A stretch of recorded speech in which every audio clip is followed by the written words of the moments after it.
क्रांती news, आवाज सर्वसामान्यांचा। नाशिक हादरलं, भरधाव एसटी बस थेट झाडावर आदळली, चालकासह अनेक प्रवासी जखमी। नाशिकच्या अशोका महामार्गावर रविवारी भरधाव वेगाने धावणारी महाराष्ट्र राज्य मार्ग परिवहन महामंडळाची एसटी अचानक नियंत्रण सुटल्याने रस्त्याच्या कडेला असलेल्या झाडावर जाऊन जोरदार आदळली। या भीषण अपघातात बसचे मोठे नुकसान झाले असून चालकासह अनेक प्रवासी जखमी झाल्याची प्राथमिक माहिती समोर आली आहे। अपघातानंतर घटनास्थळी एकच गोंधळ उडाला। स्थानिक नागरिकांनी तात्काळ मदत कार्य सुरू करत जखमी प्रवाशांना बसमधून बाहेर काढले। त्यानंतर रुग्णवाहिकांच्या मदतीने सर्व जखमींना तातडीने उपचारासाठी जवळच्या रुग्णालयात दाखल करण्यात आले।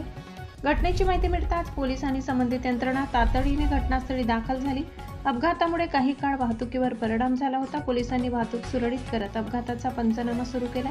दरम्यान बसचा वेग, यांत्रिक बिघाड आणि अन्य कोणते कारण अपघातास कारणीभूत ठरले याबाबत अद्याप अधिकृत माहिती समोर आली नाही। पोलिसांकडून या अपघाताचा सखोल तपास सुरू असून अधिक माहितीची प्रतीक्षा आहे। महाराष्ट्र क्रांती न्यूज साठी वृत्त संकलन विभाग, नाशिक। अशाच नवनवीन बातम्या पाहण्यासाठी आमच्या महाराष्ट्र क्रांती न्यूज या YouTube चॅनलला लाईक करा, सबस्क्राईब करा आणि बेल आयकॉनला प्रेस करा।